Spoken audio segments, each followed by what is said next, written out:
Hi guys, so in this video I'm doing a piece of Undertale fan art. Now I actually took a huge break from this series. This is actually a watercolour series, and if you want to go watch that, I will leave it in a card. And I'll also link it at the end of this video in the end screen if you want to go see that. Maybe in the description as well, because why not? And for this piece I was doing Chara and Frisk, so the whole Undertale mercy and genocide kind of thing. And in this piece I wanted to actually give Chara a bit more of an emotional side. I didn't really want to go with the whole generic evil Chara kind of thing that most people go with, so I kind of wanted to give Chara that kind of innocent, secretive sort of vibe, keeping all the secrets at bay, and also being the person to take a back seat in the whole game, because Chara actually narrates the whole game, whether you're in pacifist or genocide. So I thought it would be really cool to actually draw Chara from the back and Frisk being more of a central part of it, but it kind of equals out. They're kind of like half and half of the piece, so I thought it worked. This original sketch was actually in my A5 sketchbook. Now you can notice that the whole thing is A4. Now I decided to scan in that sketch in my sketchbook and enlarge it to an A4 size and then trace it onto my watercolour paper. That's what you can do if you can't draw that big. I sometimes have real issue drawing bigger drawings, so sometimes I just draw it really small and then like make it bigger on my computer, which is a good thing. So the watercolours I use in this specific video are the Kurotaki Gansai Tambi watercolours. Now, people have asked my opinion about these.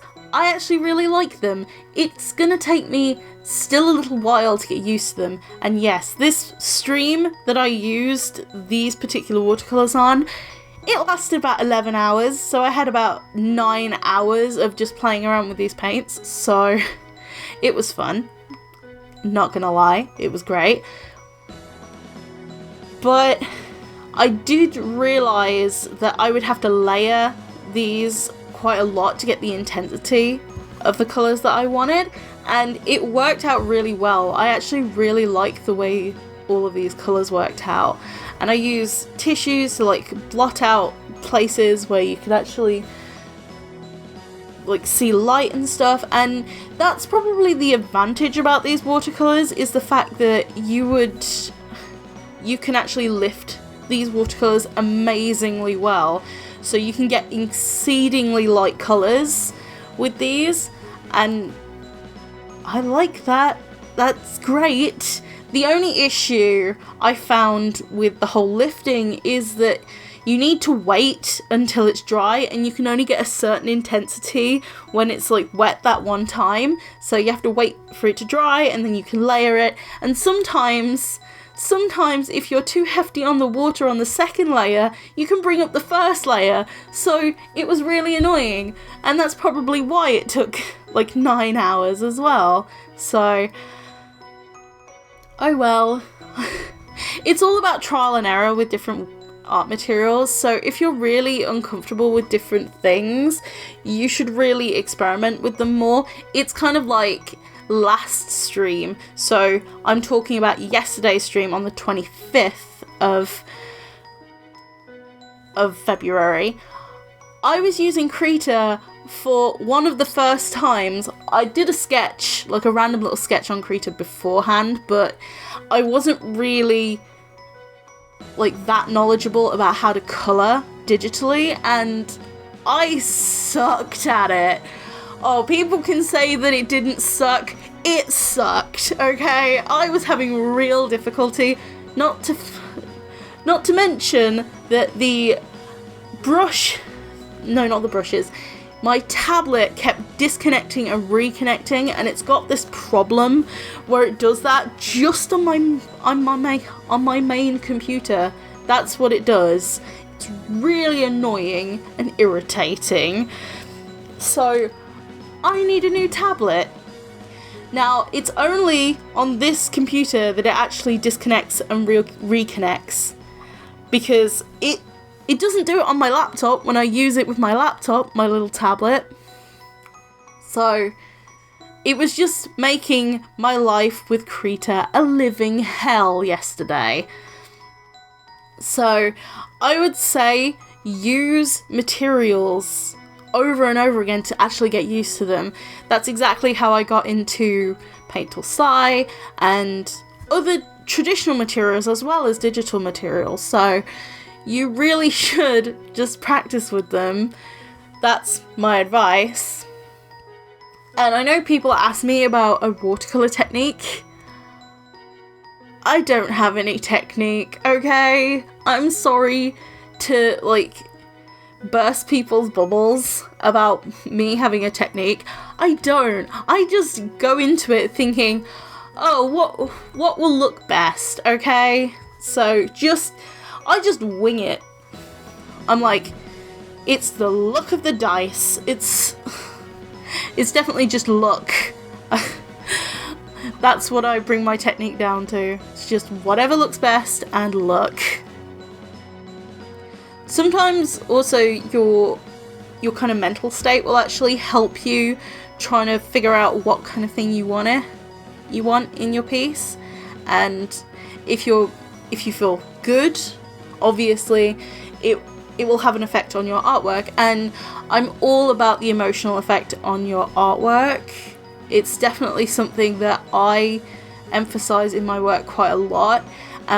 Some people don't realize that there's an emotional kind of thing behind my artwork because it doesn't seem like the kind of piece to have it, but I express it in areas where I want something to go right. So I'm a perfectionist, so the way I express my emotions through my pieces is I spend so long on them, and you can tell the depth and the detail and just how intricate everything is. That's how you can tell. Okay. And sometimes they're just blatantly emotional pieces. You can actually just tell that there's an emotion just inside of the piece. So now I'm going on to the background. You can actually see a be right back thing because I was streaming, okay, and I needed food at that point. I wanted food. So you can see it here that I go into just laying down some colour, and you can see me trying to lift the colour on the one side, which didn't really work. So it's probably because I left it to dry a little bit too long, and that's okay. That's okay. So going in with the black is actually really opaque. These paints are more opaque than I gave them credit for in the first place.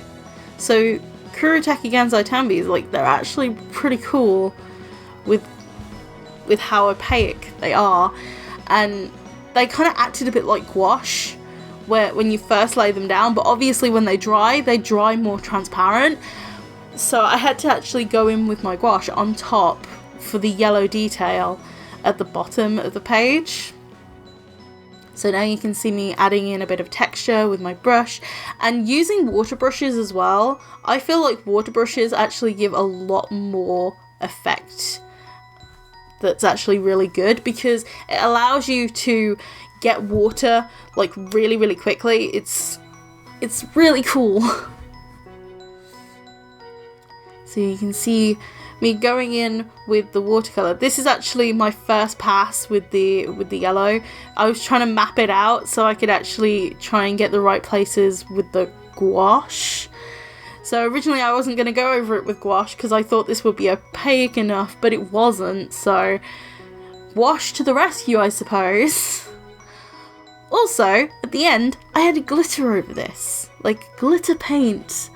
Because you can see right at the bottom of my palette on the left hand side, you can see that there are some shiny metallic sort of glittery paints, and I have bronze, silver and gold, and I think I use the silver because I think the silver is like my favorite of all of them. It actually leaves the most impact with the shine and the sparkle, so that's what I used.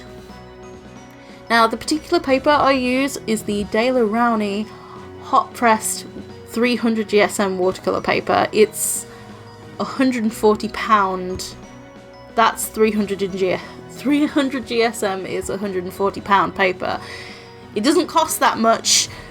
I would not spend that much money on watercolour paper. I'm not used to saying the pound of the paper, okay? Because pounds here in the UK is actually... yeah, pounds is a currency over here, so it doesn't make sense to me. Oh, and there's the peel. I forgot to mention that I actually did a nice border on this. Like, the peel on this particular piece gave me life. It came out so well, and I've slowed it down so you guys can actually enjoy the peel. Oh, it's so good. It was so crisp and it was so clean. And I think the reason why it didn't come out as clean on the other Undertale pieces is because I was too impatient, and I used a hairdryer to try and actually get it to dry quicker so I could actually have like the peel on the stream. But what I decided to do with this one is I decided to leave the peel of the piece until the very last minute.